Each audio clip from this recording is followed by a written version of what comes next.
긍정적인 마음, 밝은 마음으로 골고루 드시고 운동 열심히 해서 체중 관리 열심히 하십시오.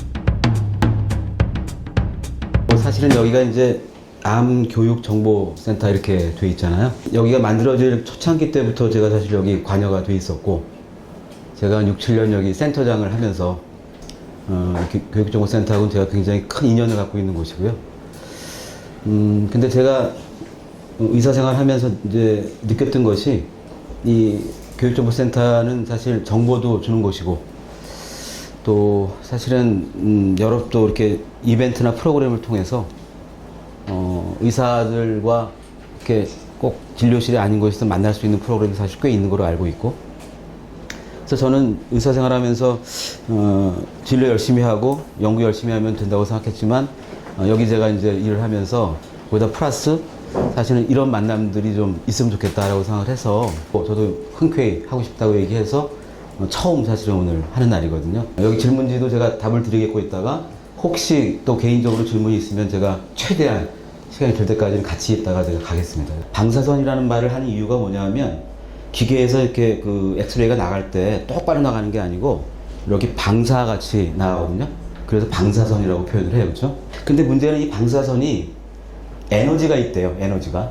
그래서 그 에너지를 통해서 암세포를 죽일 수 있는 특징이 있기 때문에 이제 이런 치료로서 방사선 치료를 사용하고 있거든요. 그리고 사실은 저희 방사선이라는 게 종류가 여러 가지가 있어요. 그래서 우리가 제일 흔히 쓰는 건 엑스레이입니다. 그렇죠? 여기 써 있는 엑스레이라고 써 있는데, 엑스레이가 제일 흔하고, 그 밑에 있는 지금 감마레이라고 표현하는데, 감마레이는 유방암 환자들도 과거에는 이 감마레이를 쓴 적이 있어요. 무슨 말이냐면 근접 방사선이라고 그래서 어떤 이렇게 짧은 그런 관들을 갖다 이렇게 유방에 통과시켜서 거기다 동위원소를 집어넣어서 하는 그런 근접 방사선 치료 옛날에 한 적이 있거든요. 그래서 그때는 이런 감마레이라는 걸 사용했었어요. 근데 요즘엔 사실 그걸 별로 안 하는데, 그 이유는 요즘 방사선 치료 이제 이 테크닉이 너무 좋아져서 꼭 그런 치료까지 안 하고도 할 수 있는 방법들이 생겼기 때문에. 그럼 방사선이 어떻게 생기느냐?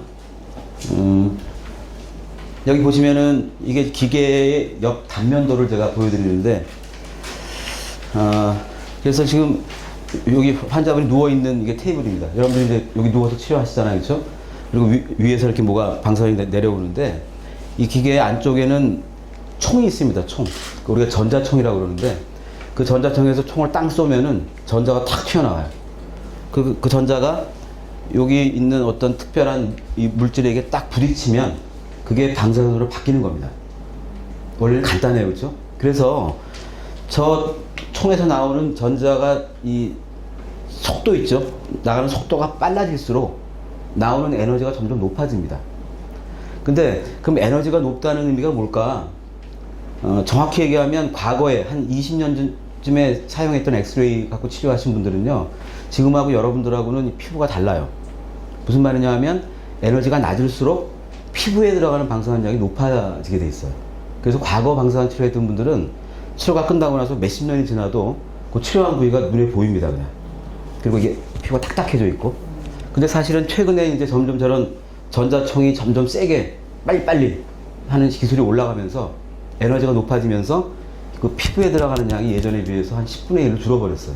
그래서 제가 이제 여러분들하고 만났을 때도 이제 이렇게 뭐 부작용 얘기할 때도 뭐 피부 색깔이 살짝 변했다가 나중에 좋아진다, 이 정도밖에 제가 얘기를 안 하거든요. 그 현실이 그렇고요. 그렇죠? 근데 그건 이제 그런 에너지가 점점 높아지고 좋아지는 이유 때문이고요. 그 다음에 이제 저렇게 질문을 하면은, 뭐 열의 아홉은 뭔가 이렇게 뜨거워서 태워 죽인다, 이렇게 표현들을 많이 하시는데, 제가 아까 처음에 얘기했지만 방사선은 뜨겁지 않거든요.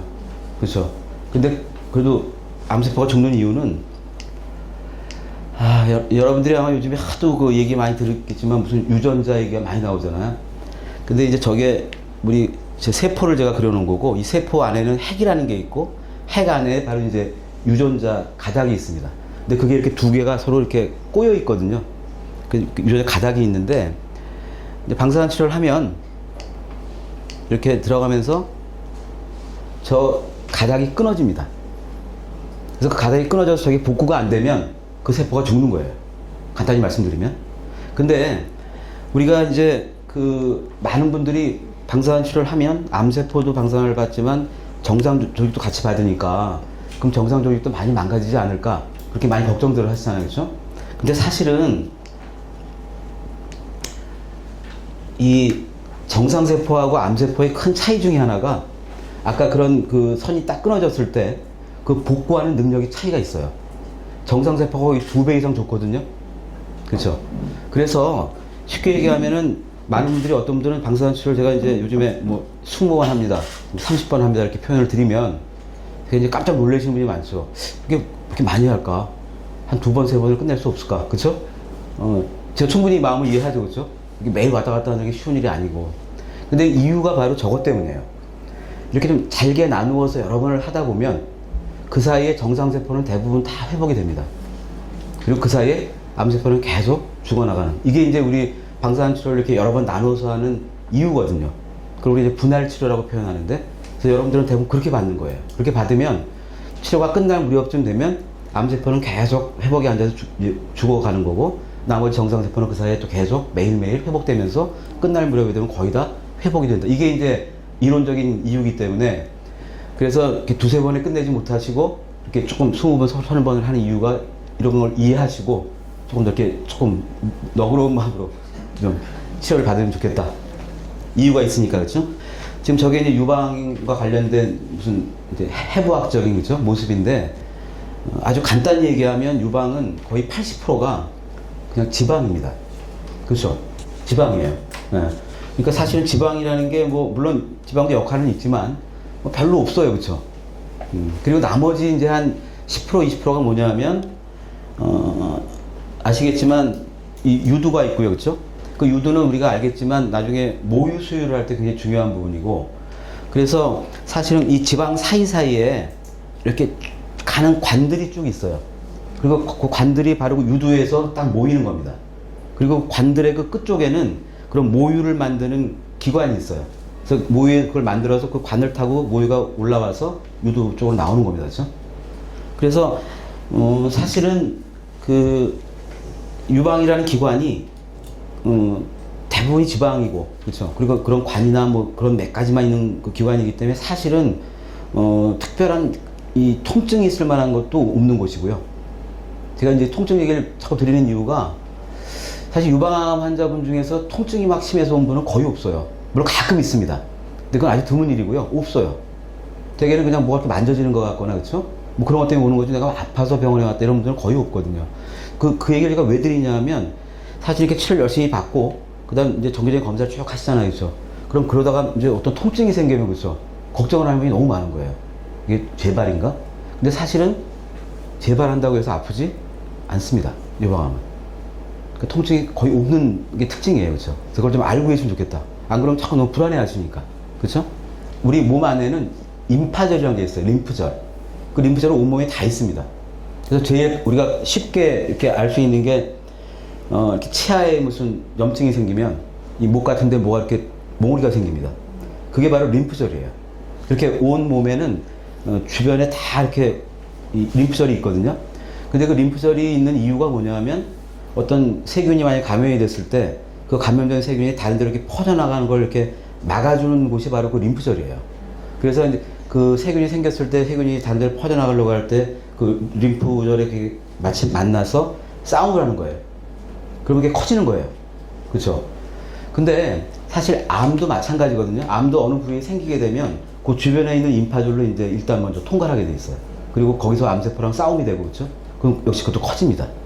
그래서 보통 이렇게 림프절이 커지는 경우는 아까 얘기한 어떤 세균 감염인 경우나 아니면 암, 둘 중에 하나거든요. 근데 그러면 커지는데 뭐 차이가 있을 거냐? 차이가 있어요. 쉽게 말해서 세균 감염, 아까 그런 염증이 맞다면 대개는 통증이 있습니다. 그리고 열감도 있고요. 그런 임파절이죠. 근데 암 때문에 생기는 임파절이 커지는 경우에는요, 통증도 거의 없고 또 열감도 없습니다.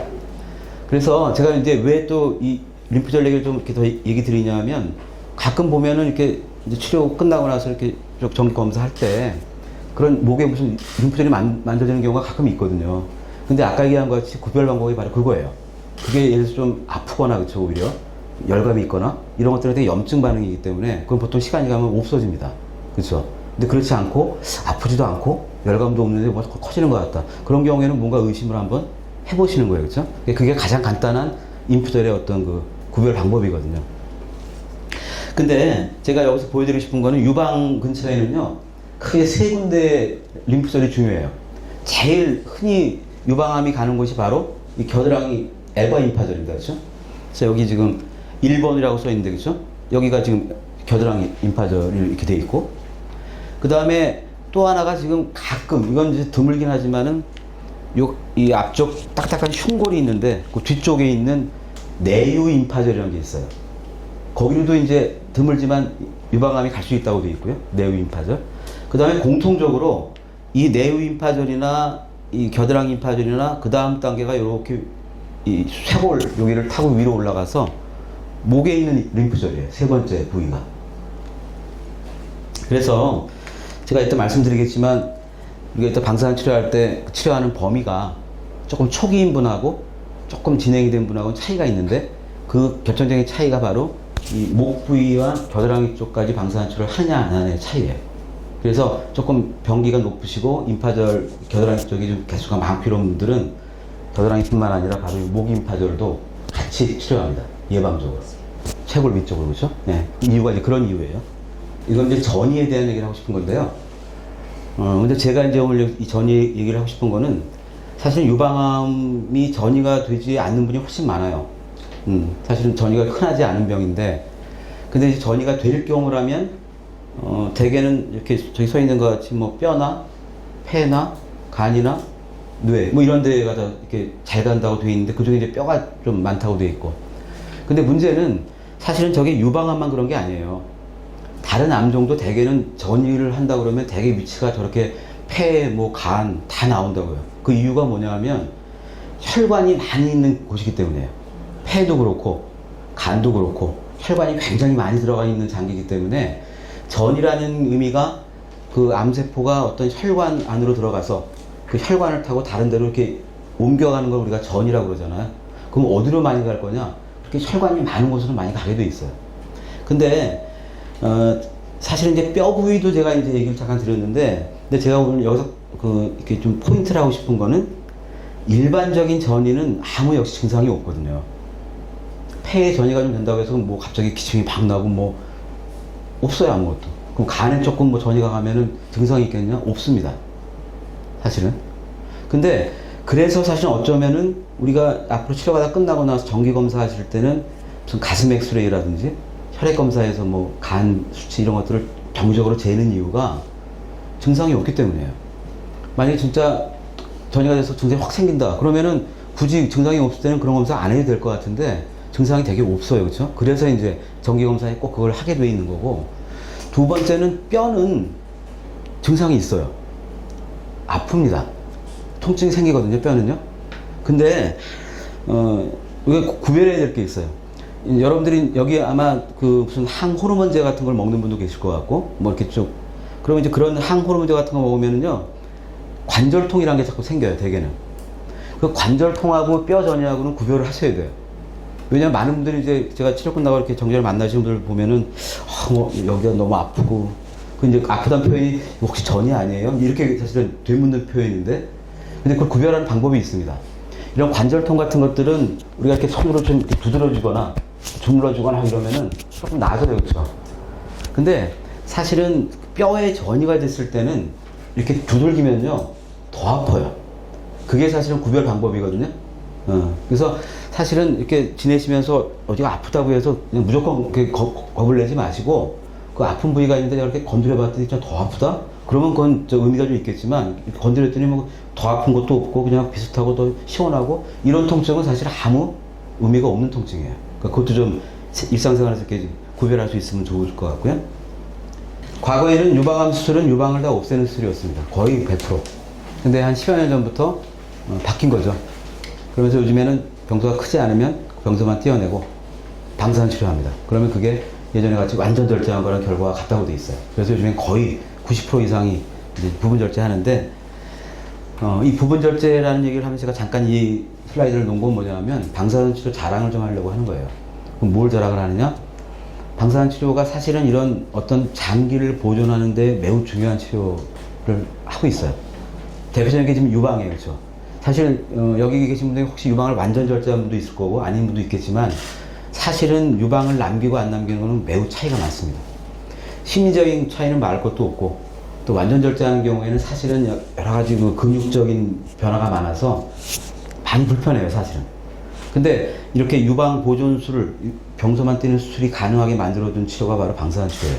이게 있기 때문에 저게 가능한 거지. 이따 잠깐 통계 보여드리겠지만 만약에 부분 절제했는데 방사선 치료 안 하면은 그 재발률이 굉장히 높습니다.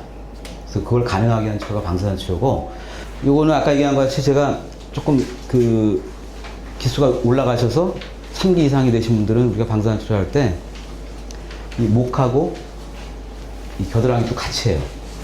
그래서 아까 잠깐 제가 질문지 누가 하나 쓰신 걸 봤는데 그러다 보니까 이 목을 하게 되면은 그러니까 일반 유방만 하는 경우에는 의미가 없는데 목까지 같이 하는 분들은 이 밥이 넘어가는 식도가 있거든요. 거기에 살짝 방사선을 받는 경우가 있어요.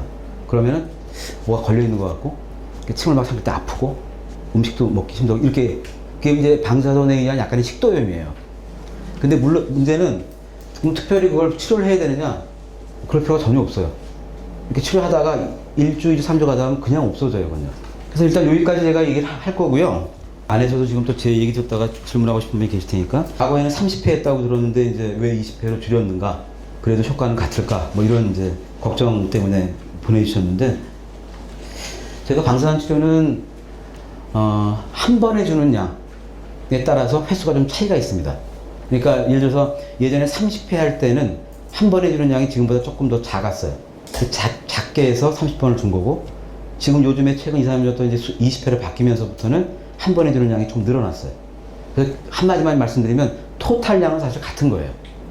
그렇죠? 그래서 한 번에 데일리 양을 늘리면 횟수는 줄어드는 거고 그 양을 줄이면 횟수가 좀 더 늘어나게 됐어요. 그래서 사실은 이 겨드랑이 목까지 같이 하는 그렇죠? 그런 치료는 여전히 아직도 한 30회를 하고 있어요. 근데 왜 그러냐면 범위가 넓기 때문이에요. 그래서 사실 이렇게 너무 범위가 넓어지면 한 번에 주는 양을 너무 많이 주는 게 좀 문제가 될 수 있어서 그렇게 범위가 넓어질수록 횟수를 어쩔 수 없이 예전같이 줄이지 못하고 있고 유방만 하는 경우에는 몇 년 전부터 이제 횟수를 줄였고 한 번에 주는 양을 좀 늘려서 예전과 총량은 똑같다. 효과는 같다 이렇게 생각하시면 됩니다. 치료하는데 기운도 없고 피로도 빨리 오고 눕고 싶고 그리고 머리도 치료 빠지나 이렇게 어려운 질문을 하셨는데 사실 유방은 그런 체력과 관련이 없어요. 제가 그래서 여러 번 강조하는데 방사선 치료 유방이 한다고 피곤할 이유는 전혀 없어요. 근데 근데 진짜 피곤하거든요. 근데 피곤할 수밖에 없죠. 두 가지 이유에 하나는 항암제를 먼저 한 분도 있고요. 그리고 이제 방사선 하는 분도 있고 어떤 분들은 항암제는 안 하는데 그 항호르몬제 먹는 분들이 많아요. 그 항호르몬제를 먹으면 여러 가지 부작용이 옵니다. 그래서 예를 들어서 폐경이 안 된 분들이 항호르몬제 먹으면 그 약을 먹으면서 폐경으로 넘어가요. 생리가 없어지는 거죠, 그렇죠?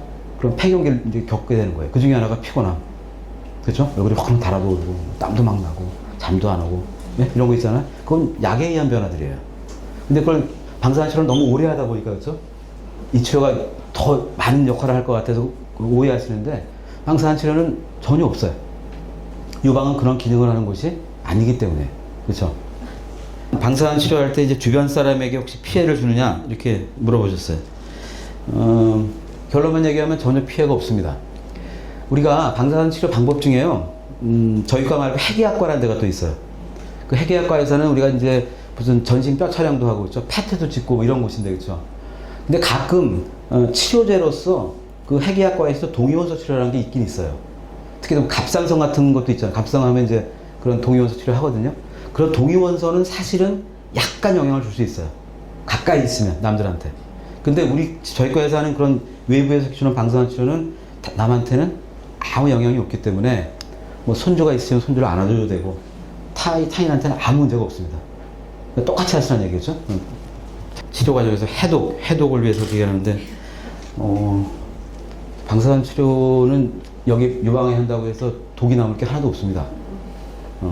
아마 해독 표현은 아마 우리가 무슨 원자폭탄이라든지 이런 것 또는 그때 쓰나미 와서 그때 후쿠시마에서 이렇게 전신 피폭이 되는 경우에는 경우에 따라서 문제가 될 수 있어요. 근데 여러분들 같이 이렇게 특정 부위에 국소하는 방사선 치료는 그런 게 거의 없다고 생각하시면 돼요. 그래서 이것 때문에 특별히 무슨 방사선을 없애는 무슨 약을 먹어야 되느냐? 전혀 필요 없습니다. 그렇죠? 필요 없고, 석회화.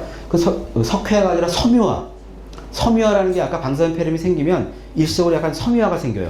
섬유화라는 게 약간 딱딱해지는 거거든요. 근데 그래서 얼마 전에 많은 분들이 옛날에 그 가습기 무슨 해갖고 폐섬유화 이렇게 돼 있잖아요. 그래서 사진 찍어보니까 거기 무슨 폐섬유화가 있다 이렇게 와서 놀래서 오시는데, 지금 방사선 때문에 생긴 섬유화는 게 점점 커지는 것도 아니고 그 자리에 있다가 그것도 나중에 다 풀려요. 없어지기 때문에 그 섬유화도 의미가 없고, 석회화라는 거는 그 돌같이 딱딱해지는 걸 이제 석회화라고 그래요. 석회가 진짜 이렇게 있는 건데, 그거는 유방을 촬영했을 때 석회가 있다 없다 이렇게 이제 판정을 하거든요. 근데 그 석회화도 종류가 두 가지예요. 악성 석회화가 있고 양성 석회화가 있어요. 그래서 양성 석회화는 좀 그 굵어서 눈에 이렇게 금방 잘 보이는 석회들이에요. 사진을 딱 찍었을 때 그런 허옇게 이렇게 막 보이거든요. 그런 것들은 다 양성이에요. 그러니까 그거는 의미가 하나도 없는 거고, 반대로 잘 보면 이렇게 모래를 슉 뿌린 것 같이 이렇게 아주 자잘한 석회가 있어요. 그걸 우리가 이제 그 미세 석회라고 그러는데, 그거는 경우에 따라서 뒤에 암이 숨어 있을 수 있는 석회이기 때문에 그걸 우리가 악성 석회라고 그래요. 그래서 어떤 경우들은 처음에 병원에 왔을 때 검사했는데 유방 그 암 덩어리는 하나도 안 보이는데, 그 악성 석회가 있는 것 때문에 검사가 진행돼서 숨어 있는 암을 찾는 경우도 많이 있어요. 그래서 그럴 때는 이제 석회라는 표현을 쓰고, 폐 쪽에는 뭐 섬유화 아까 무슨 이런 것들을 얘기하는데 좀 차이가 있죠, 그렇죠? 그다음에 여기 지금 역시 그림 얘기도 잠깐 하시면서 항암 면역제 약 얘기를 하셨는데, 항암 면역제가 쓰이죠, 유방암에서도요. 쓰이고 있는데, 근데 문제는 그게 이제 합법적으로 이렇게 무슨 보험화되거나 이런 경우는 제가 알기로는 아직 거의 없어요. 아주 드물게 있고. 그래서 근데 저희 아산에서는 그런 그래도 보험은 안 되지만 이렇게 연구 과제 같이 해서 연구용으로 그런 항암 면역제를 이미 쓰고 있거든요. 그래서 만약에 정말 그런 일은 여기 분들은 없겠지만 재발이 돼서 그렇죠? 그런 재발 치료용으로 그런 항암 면역제가 필요하거나 도움이 되는 분들은 그런 연구 쪽에 좀 이렇게 포함시켜서 무료로 치료할 수 있습니다, 지금. 그게 이제 나중에 시간이 갈수록 아마 좀 더 제도화되고 뭐 이렇게 보험화가 되면 더 편하겠지만, 현재까지는 제가 알기로는 그래요. 그래서 그런 식으로 그건 사용하시면 될 것 같고, 그 다음에 이제 고용량 비타민 얘기 나왔고, 채식이 더 도움이 될까? 그리고 치료한 후에 해외여행이 가능할까? 그게 중요한 점. 고용량 비타민은 몇 년 전에도 뭐 얘기가 좀 있었는데, 결론만 얘기하면 그렇게 하지 마십시오가 답입니다. 쉽게 말해 그렇게 고용량을 할 필요가 없다. 그러니까 일반 우리가 알고 있는 보통 무슨 종합 비타민 정도면 충분한 거지, 그렇게 무리하게 많은 양을 집어넣어 봤자 우리 몸은 필요한 만큼만 쓰고 나머지는 다 버립니다. 그러니까 그 고용량을 넣어도 조금만 쓸 거 쓰고 나머지는 소변으로 다 빠져나갈 거예요.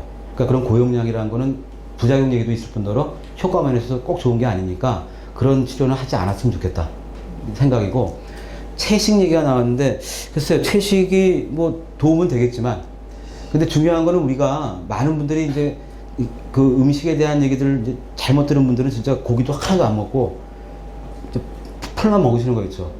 근데 문제는 그렇게 하는 거는 옳지 않아요. 왜냐하면 이 고기라는 게, 물론 고기도 너무 많이 먹으면은 그 고기 때문에 살도 찔 수 있고 무슨 뭐 콜레스테롤 올라오고 여러 가지 우리가 아는 일반적인 문제가 있지만, 그런 육고기에는 어떤 게 있냐면 그 육고기를 통해서 우리 몸에서는 면역세포를 만들어내요. 뭐 백혈구 등등 이런 우리가 그 세균들이나 암과 싸우는 세포들을 만들어내는 이 소스가 그 육고기예요. 그러니까 이걸 너무 안 먹어버리면, 그렇죠? 오히려 나중에 가서는 면역 기능에 문제가 생겨서 오히려 손해가 될 수도 있기 때문에, 결론만 얘기하면 골고루 드십시오. 그리고 그 대신에 유방암은 체중이 자꾸 느는 건 안 좋다고 되어 있어요. 그 지방이 자꾸 많아지는 거기 때문에. 그래서 골고루 드시고 운동 열심히 해서 체중 관리 열심히 하십시오. 그게 정답이에요. 그렇죠? 네. 그리고 해외여행은 뭐 얼마든지 가시면 됩니다. 그 다음에 여기 보니까 부분 수술 2개월 됐는데 그 수술 주변이 여전히 좀 통증이 있다고 지금 나오셨는데 정상입니다. 쉽게 얘기하면 우리가 아까 유방암은 제가 아프지 않다고 그랬어요. 그렇죠? 재발해도 아프지 않다고 그랬어요. 근데 아파요. 왜 아프냐? 그건 수술을 받았기 때문에. 칼을 댔기 때문에. 그래서 수술을 하고 나면 시간이 갈수록 수술할 때 그 절단됐던 신경들이 자꾸 이제 살아나면서 뜨끔뜨끔 욱신욱신 찌릿찌릿 한 1, 2년 갑니다. 그러니까 그 수술 부위 통증 그거는 정상이에요. 물론 개인차가 있겠죠. 그게 좀 조금 심한 분도 있고 덜한 분이 있을 뿐이지 그게 있는 게 전혀 이상할 게 없다. 그렇게 이해하시면 되고요. 그러면 내가 유방 촬영을 자주 하면 그게 또 유방암을 유발시키지 않느냐 이렇게 걱정스럽게 질문을 하셨는데 사실 뭐 이것뿐만 아니라 CT도 그렇고 매년 또 그런 얘기가 많아서 그렇죠. 그리고 검사 때문에 받는 방사능 피폭 때문에 혹시 그런 암이 더 올라가거나 문제가 되지 않냐고 하는데 제가 방사능 전문가로서 드리고 싶은 얘기는 우리가 1년에 어느 정도까지 받을 수 있는 그 허용 설량이 있어요. 그리고 사실 우리는 일상생활에서도 사실 미미한 방사능은 다 받게 돼 있어요.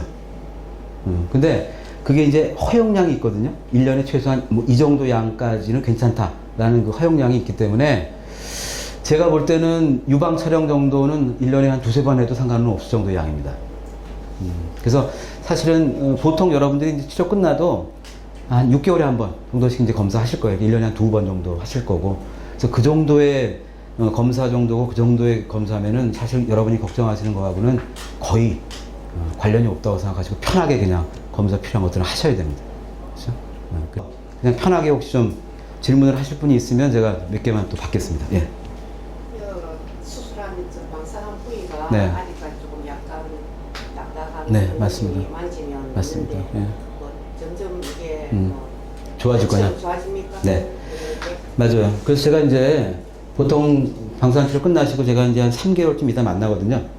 그럼 제가 이제 되게 그 진찰하면서 드리는 얘기가 어떤 게 있냐면 첫 번째는 색깔이 많이 좋아지셨네요.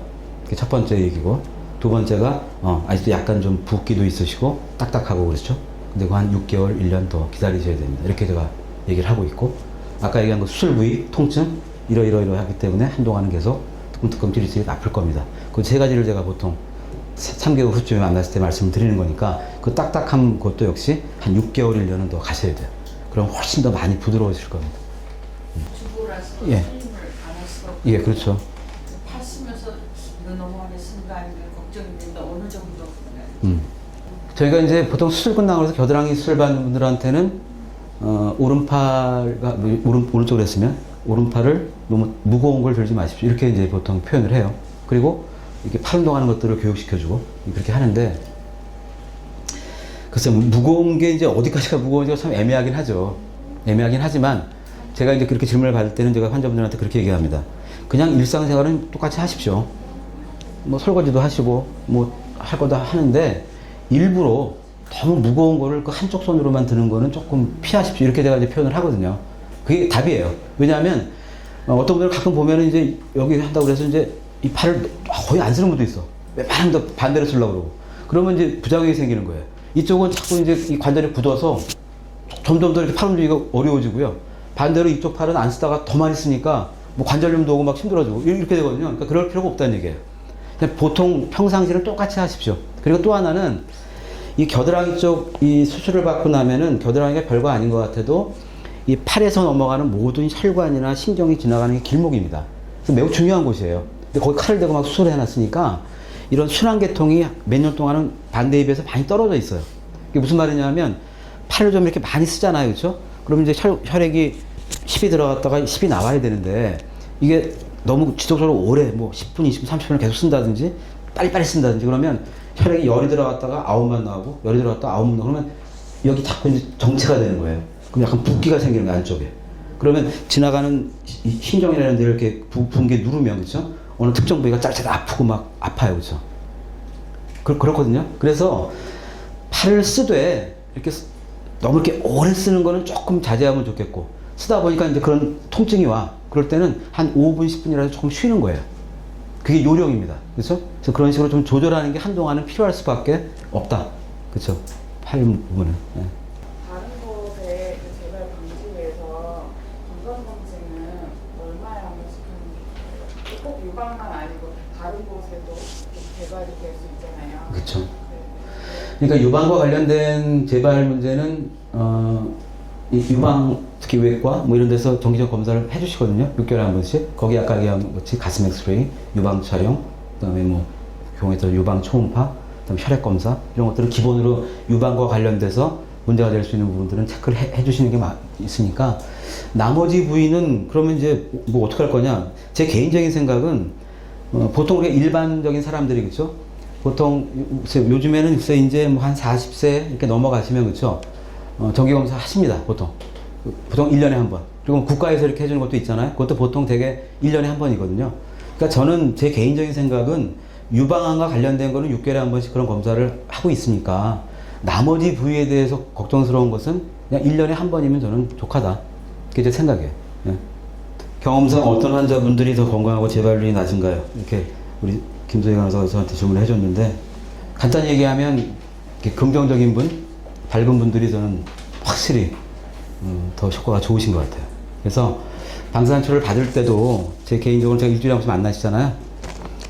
힘들어하는 분도 있고 힘들다는 게 이제 막 마지못해 하는 분들도 있고 어떤 분들은 굉장히 뭐 즐거운 마음을 갖는 분도 있고 그래서 한 4주 끝날 무렵에 제가 마지막 위례 보면은 선생님 제가 이제 끝났다고 뭐 다음번 몇 달 뒤에나 제가 만날 것 같은데 전 이렇게 매일 만나는 게 좋아요. 이렇게 좀 긍정적인 분이 있거든요. 그렇죠?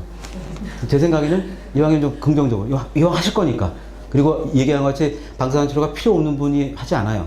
꼭 원하는 필요한 분만 지금 하고 계신 거니까 조금 긍정적인 마음, 밝은 마음으로 하시면 분명히 더 효과가 좋을 것 같다. 이게 제 생각이고요. 네, 여기까지만 하겠습니다. 네.